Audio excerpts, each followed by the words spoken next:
नमस्कार दोस्तों, मैं हूं ब्योमकेश बख्शी और आपका स्वागत है इस चैनल पर जहां हर रात अंधेरे के साथ आप सुनेंगे खौफनाक, रहस्यमयी और रोमांचक कहानियां। अगर आपको रात का सन्नाटा पसंद है, अगर आपको डर से दोस्ती है, तो चैनल को सब्सक्राइब करना मत भूलिएगा। चलिए, बिना वक्त ज़ाया किए आज की कहानी शुरू करते हैं। मेरा नाम अर्जुन वॉटसन है। मैं एक फौजी डॉक्टर हूं, या शायद कहना चाहिए था, क्योंकि जो जिंदगी में जी रहा हूं आज, वो मेरी पुरानी दुनिया से कोसों दूर निकल चुकी है। साल 1878, जब मैंने लंदन मेडिकल यूनिवर्सिटी से अपनी मेडिकल डिग्री हासिल की, तो मेरी आंखों में उम्मीद के चमकते हुए सपने थे।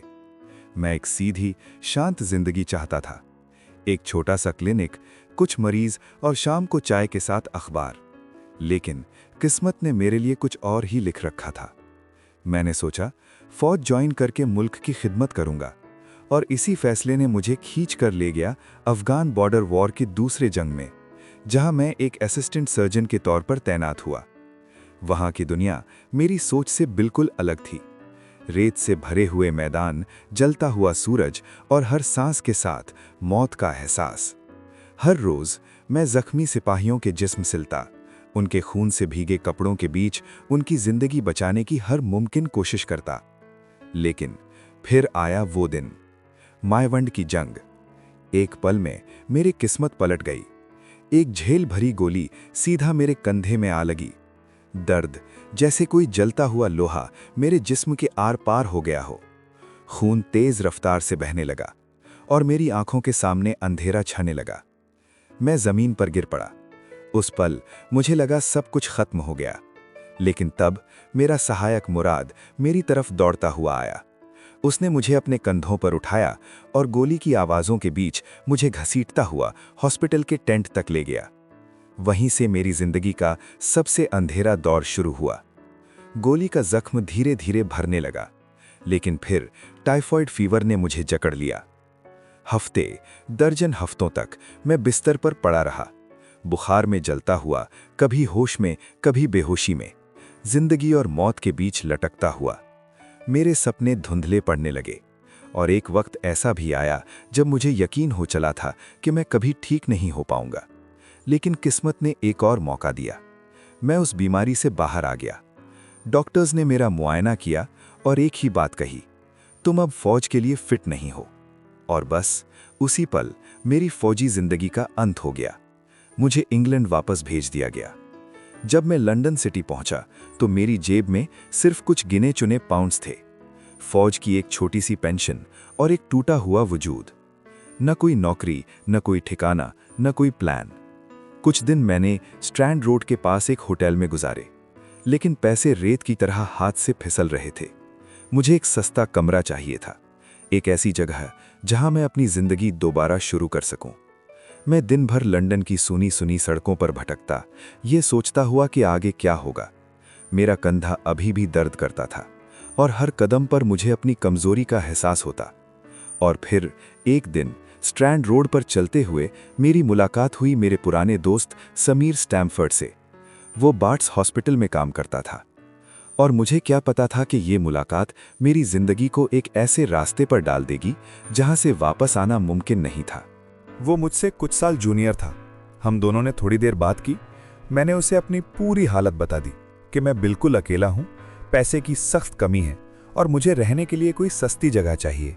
समीर स्टैमफोर्ड हल्की सी हंसी के साथ बोला, अर्जुन, तुम आज दूसरे आदमी हो जो मुझसे यही बात कह रहा है। मैं रुक गया। दूसरा कौन? मैंने हैरानी से पूछा। समीर ने थोड़ा सा अजीब चेहरा बनाते हुए कहा, एक अजीब सा आदमी है, उसका नाम है शौर्य होम्स।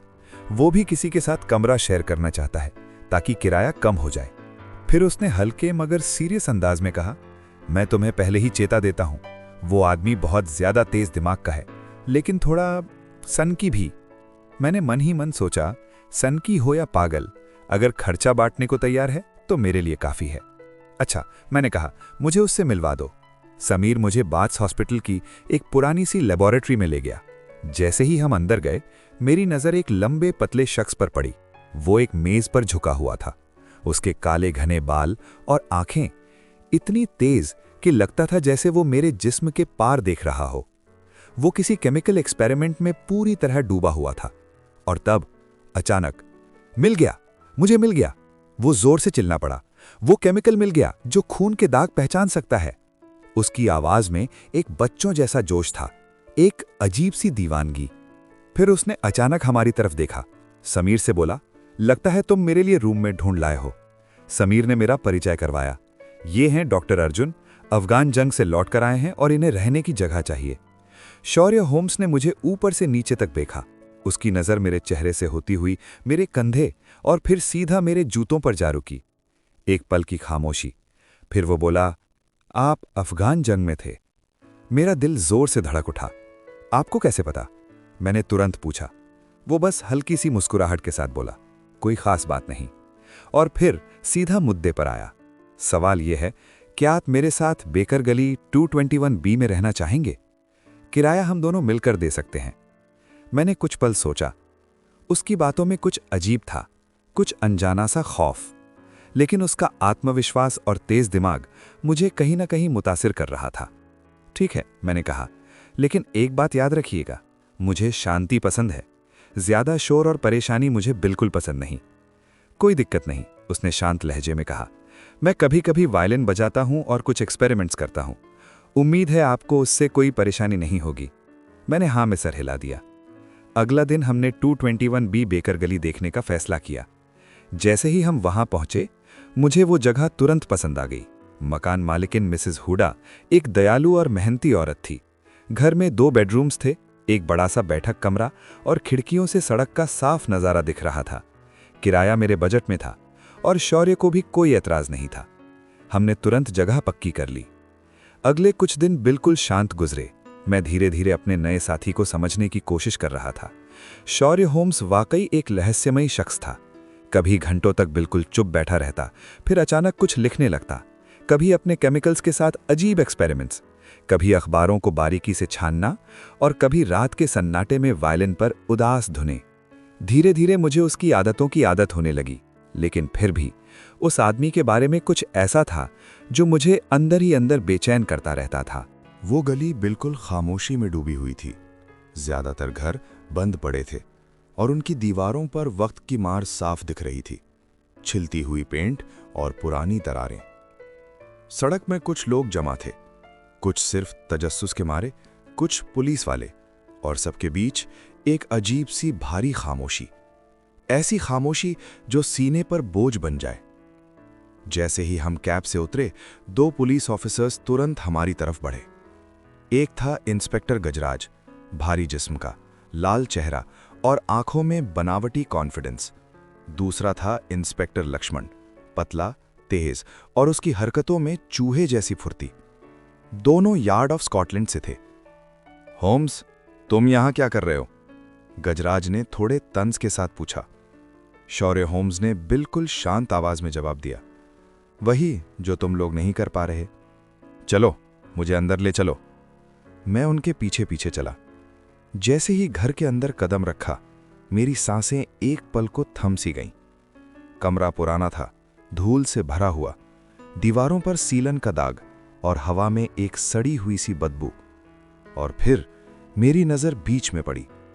वहां एक लाश पड़ी थी, एक अधेड़ उम्र का आदमी।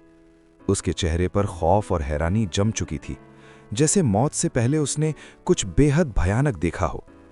उसके कपड़े बिल्कुल साफ सुथरे थे, काला कोट, सफेद शर्ट और चमड़े के जूते।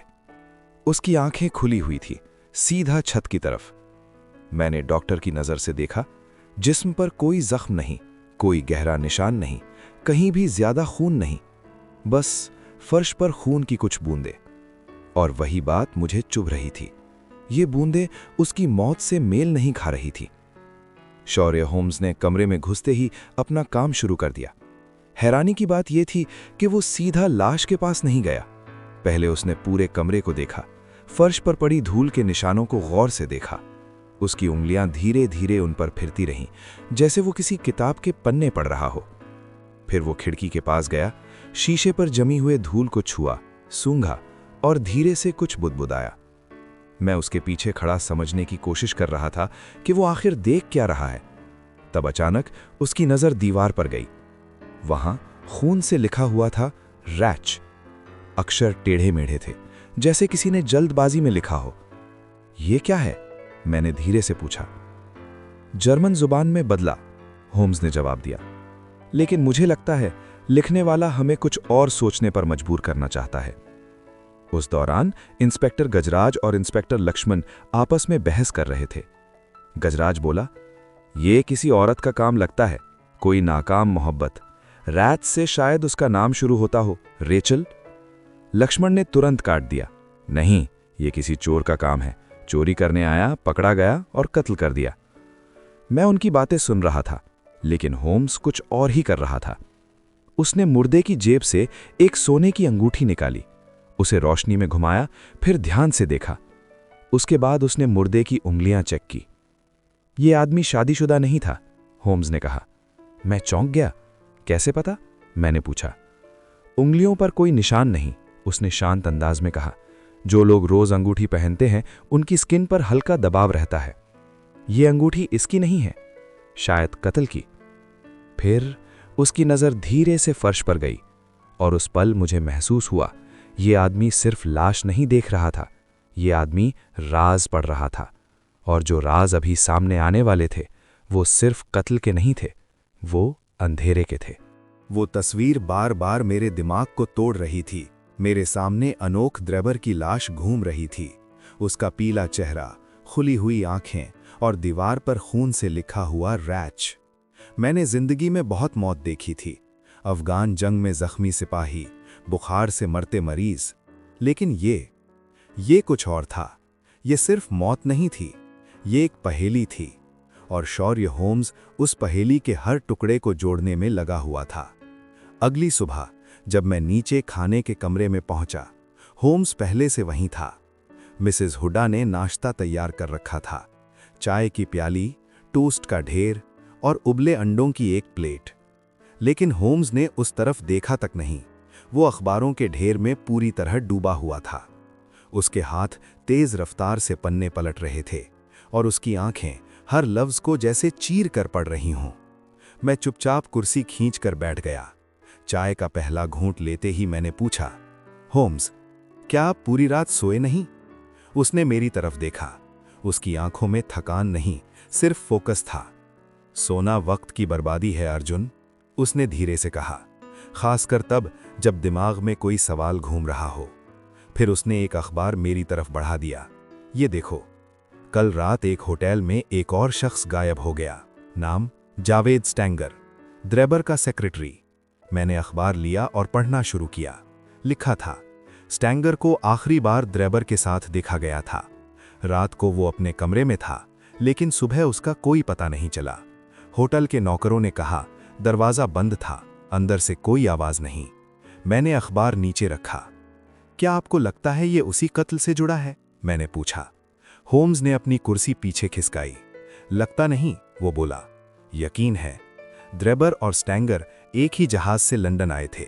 उनकी कहानी साथ शुरू हुई थी और फिर उसकी आवाज थोड़ी और भारी हो गई, और मुझे पूरा यकीन है कि वो साथ ही खत्म होगी। मैं अभी उसकी बात समझने की कोशिश ही कर रहा था कि अचानक धड़ाम, दरवाजे पर जोरदार दस्तक हुई। मिसेस हुड्डा ने दरवाजा खोला। बाहर इंस्पेक्टर गजराज खड़ा था। उसका चेहरा लाल था और सांसें तेज चल रही थीं, जैसे वो भागता हुआ आया हो। होम्स, उसने लगभग चिल्लाते हुए कहा, आपको अभी चलना होगा। स्टैंगर मिल गया है, मरा हुआ। होम्स की आंखें अचानक चमक उठीं। कहां? उसने तुरंत पूछा। हॉलिडे होटल में, गजराज ने जवाब दिया। बिल्कुल ड्रेबर जैसा। कोई चोट नहीं, लेकिन खून के छींटे। हमने एक पल भी जाया नहीं किया। मैंने अपना कोट पहना, छड़ी उठाई और होम्स के साथ गजराज की कैब में बैठ गया। कैब अंधेरी सड़कों पर तेज रफ्तार से भाग रही थी। रास्ते में गजराज ने बताया, स्टैंगर का कमरा अंदर से बंद था। सुबह जब नौकरानी ने दरवाजा खटखटाया, कोई जवाब नहीं मिला।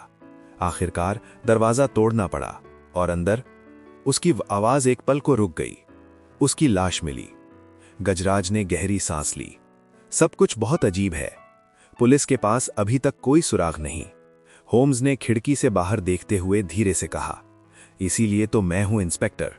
और उस पल मुझे महसूस हुआ ये सिर्फ 2 कत्ल नहीं थे, ये एक इंतकाम था जो धीरे धीरे अपना असली चेहरा दिखाने वाला था। होल्म्स ने बिल्कुल शांत आवाज में कहा, सुराग हर जगह है गजराज, बस उन्हें देखने की नजर चाहिए। हॉलिडे होटल शहर के सबसे बिजी इलाके में था। जैसे ही हम वहां पहुंचे पुलिस वालों की भीड़ नजर आई। बाहर लोग फुसफुस कर रहे थे जैसे हवा भी कुछ छुपा रही हो। हम सीधा स्टैंजर के कमरे की तरफ बढ़े। जैसे ही मैंने कमरे के अंदर कदम रखा, मुझे वही ठंडक महसूस हुई, वही अजीब सी बेचैनी जो लॉरेस्टन गार्डन्स में महसूस हुई थी। कमरा छोटा था लेकिन साफ सुथरा। बिस्तर के पास फर्श पर जावेद स्टैंजर की लाश पड़ी थी। उसका चेहरा पीला पड़ चुका था, आंखें खुली हुई, होंठ थोड़े से खुले हुए, जैसे वो मरते वक्त कुछ कहना चाहता हो। जिस्म पर कोई जख्म नहीं था, लेकिन दीवार पर फिर वही लफ्ज खून से लिखा हुआ RACH। उन टेढ़े मेढ़े अक्षरों को देखकर मेरे रोंगटे खड़े हो गए। होल्म्स ने कमरे में घुसते ही अपना जादू शुरू कर दिया। हैरानी की बात यह थी कि वो फिर से लाश के पास नहीं गया। वो पहले फर्श पर झुक गया। उसकी नज़र एक छोटे से डब्बे पर पड़ी। डब्बे के अंदर 2 गोलियां थी। उसने एक गोली उठाई, रोशनी में घुमाई, फिर उसे सूंघा। अर्जुन, उसने धीरे से कहा, यह जहर है, तेज और बहुत घातक। मैंने डॉक्टर की नज़र से देखा। क्या इसकी महक नमक जैसी है? मैंने पूछा। हाँ, होल्म्स ने जवाब दिया, और ये वही जहर है जिससे ड्रेबर मरा था। फिर उसने स्टैंजर की जेबें टटोलना शुरू की। वहां से एक टेलीग्राम निकला, कुछ दिन पहले भेजा गया था। लिखा था, जॉन फरीद मर चुका है, अब वक्त आ गया है। नीचे सिर्फ 2 इनिशियल्स थे, JH। ये क्या है? मैंने पूछा। एक सुराग, होल्म्स ने कहा, और शायद इस पूरी पहेली का जवाब। इंस्पेक्टर गजराज ने हमें बताया कि होटल के एक नौकर ने रात को एक अजीब शख्स देखा था, लंबा, दाढ़ी वाला और अमेरिकन लहजे में बात करता हुआ। वो स्टैंजर से मिलने आया था और फिर गायब हो गया। होल्म्स ने पूरा बयान सुना और फिर उसके चेहरे पर एक हल्की सी मुस्कुराहट आई।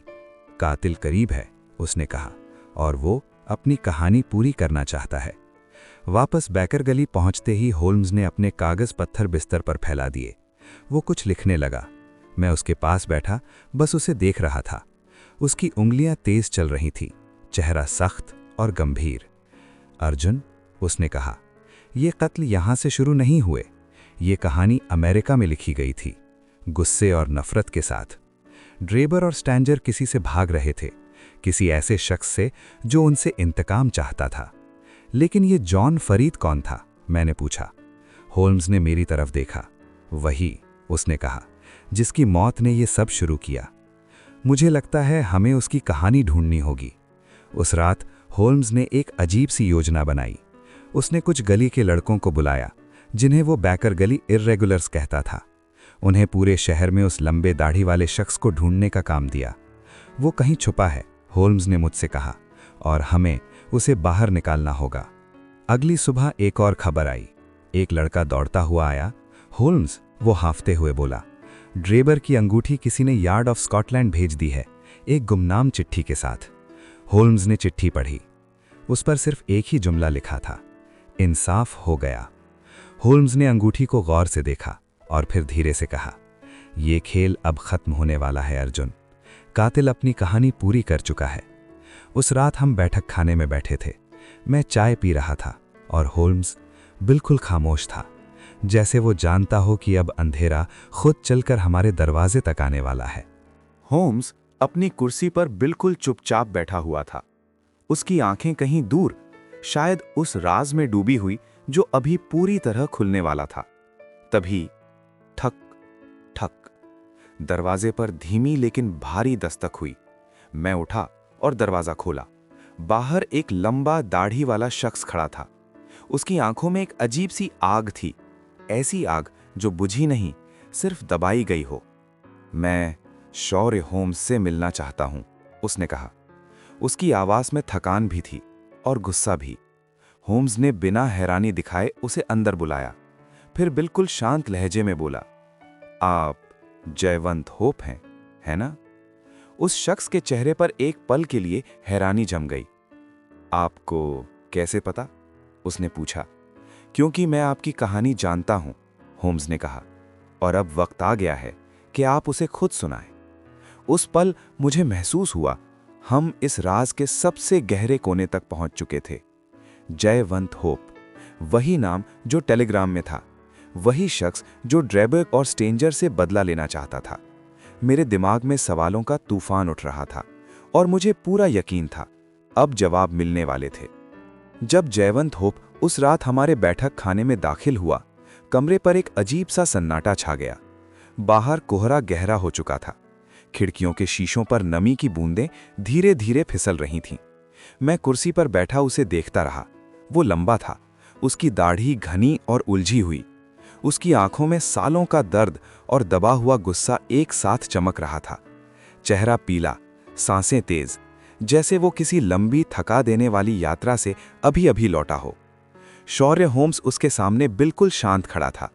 उसकी नज़र होप के हर छोटे से भाव को पढ़ रही थी। मिसेस हुडा ने दरवाज़ा बंद कर दिया।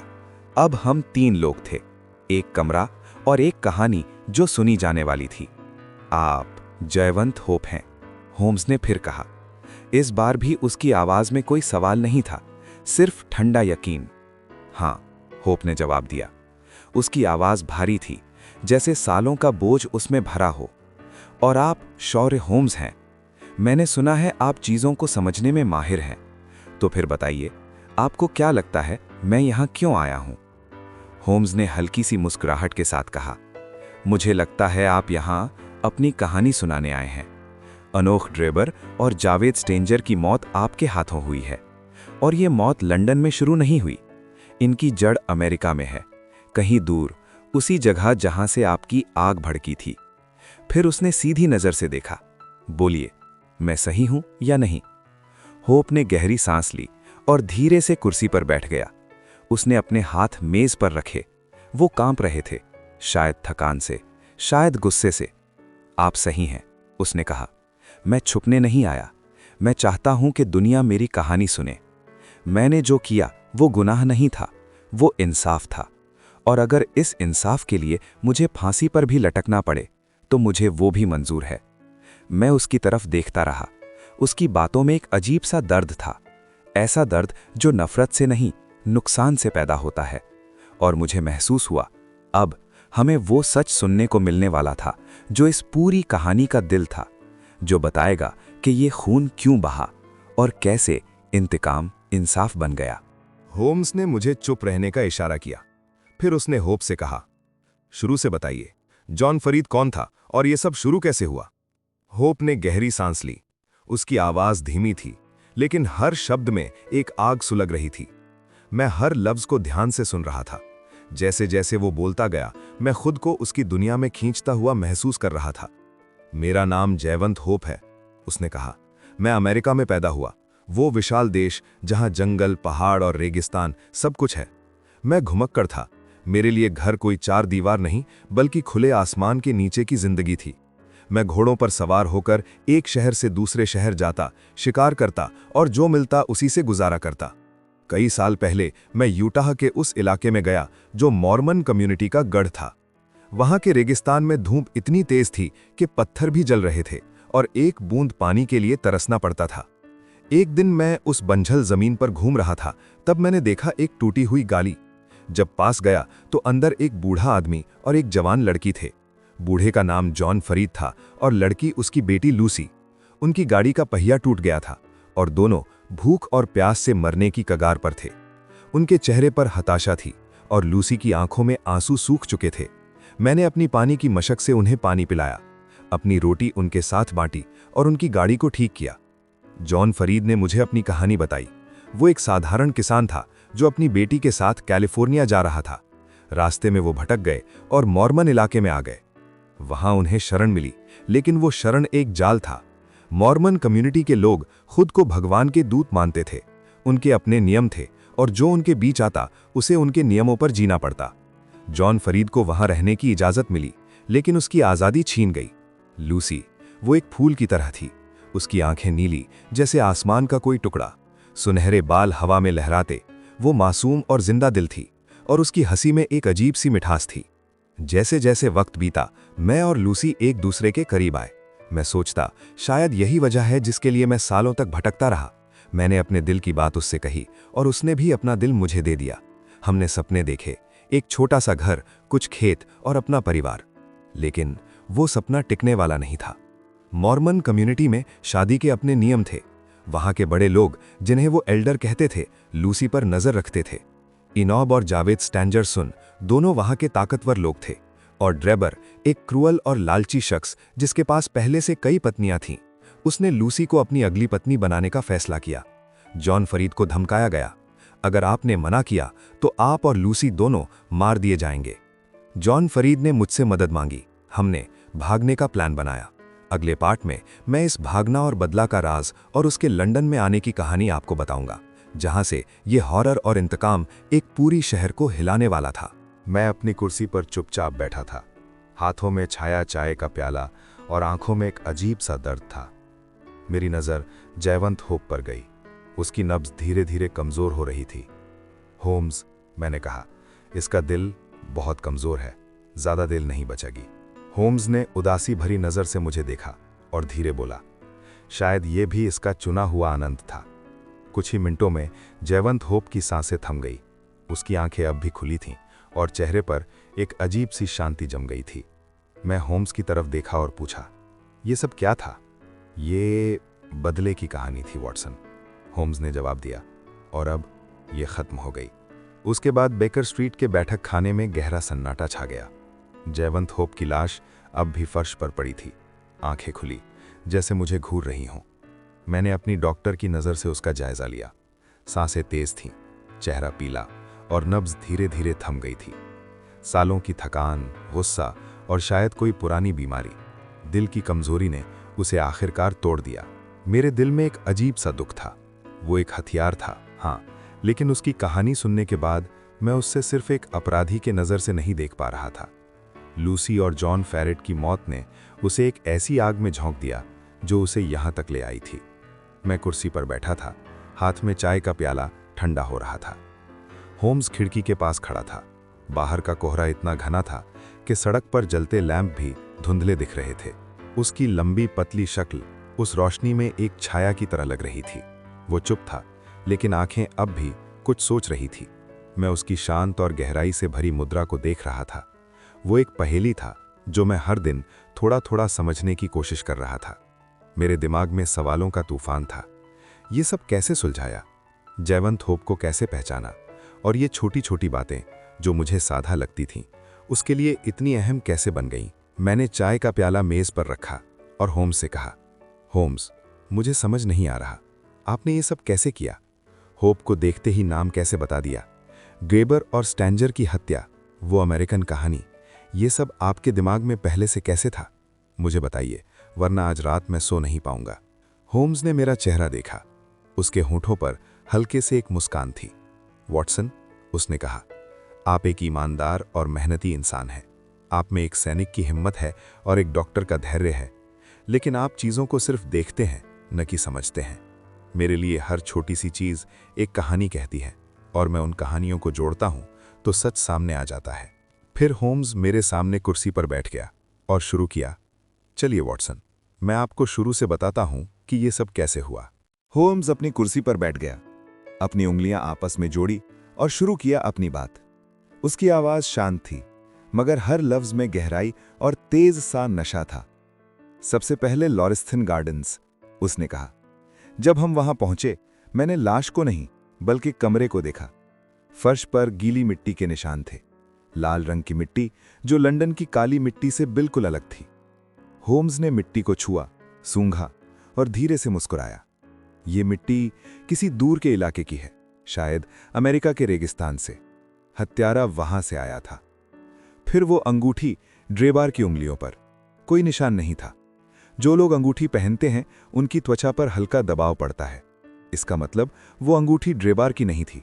हत्यारे ने उसे वहां छोड़ा, शायद मैसेज के लिए। फिर वो शब्द रेच। ग्रेगसन और लेस्ट्रेड सोच रहे थे ये एक अधूरा रेचल है, शायद किसी औरत का नाम। लेकिन वॉटसन, ये जर्मन शब्द है, इसका मतलब है रिवेंज, बदला। ये सिग्नल था। हत्या का मकसद पर्सनल था, कोई पुराना दुश्मनी, कोई गहरा घाव। ड्रेबार के होठों पर नमक का स्वाद और आंखों में लाली, ये सब जहर के निशान थे, एक तेज और घातक जहर। फर्श पर जो खून था वो ड्रेबार का नहीं था, शायद हत्यारे की नाक से बहकर गिर गया या किसी बीमारी के कारण। मैं उसकी बातों को सुन रहा था, हर लफ्ज मेरे लिए नया सबक था। लेकिन फिर मैंने पूछा, होम्स, आपको कैसे पता ये सब यहां से शुरू नहीं हुआ? होम्स ने जवाब दिया, ये सब ड्रेबार के कार्ड से शुरू हुआ। Enoch Drebber, Cleveland, Ohio, America. सब साफ था वॉटसन, हत्यारा अमेरिकन था, और यह हत्या कोई साधारण क्राइम नहीं, ये एक लंबी कहानी का अंजाम था। फिर दूसरी हत्या, जोसेफ स्टैंजर्स, उसने भी वही रेच छोड़ा। और फिर वो टेलीग्राम, जॉन फरीद मर चुका है, अब वक्त आया है जेएच। ये मुझे बताया कि हत्यारा कोई जेएच था और इसका मकसद जॉन फरीद की मौत से जुड़ा हुआ था।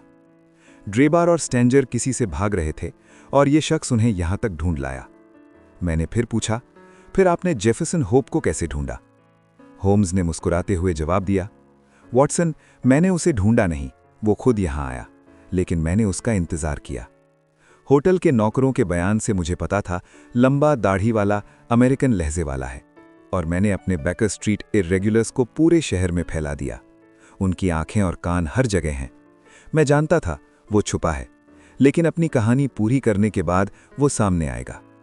अंगूठी जब उसने स्कॉटलैंड यार्ड भेजी, तब मुझे पता चल गया कि इसका काम खत्म हो गया। वो यहां आया अपनी कहानी सुनाने, शायद अपने दिल का बोझ हल्का करने के लिए। वॉटसन, ये कहानी यहां खत्म हुई, लेकिन होम्स के हर लफ्ज ने मेरे दिमाग में एक आग लगा दी, और मैं समझ गया ये सिर्फ हत्या नहीं, ये इंसानी नफरत, बदला और जस्टिस की कहानी थी। मैं अपनी कुर्सी पर चुपचाप बैठा था, होम्स की बातों और हूप की मौत के बाद के दर्द भरे राज के बारे में सोचता हुआ। उसके जहर वाली गोलियां और उसकी कमजोर सेहत, वो सब मेरे सामने फिर से जाग रहे थे। होम्स ने समझाया, एक गोली में जहर था, दूसरी साड़ी, ये उसका बदले का तरीका था। वो अपने शिकार को एक मौका देता, मगर मौत निश्चित थी। और उसकी बीमारी, उसकी सांसें तेज, चेहरा पीला। जब यहां आया, मैंने देखा उसका दिल बार बार दब रहा था। वॉटसन, आपने खुद उसकी नब्ज देखी, वो ज्यादा देर नहीं टिक सकता था। मैं होम्स की बातों से दंग था।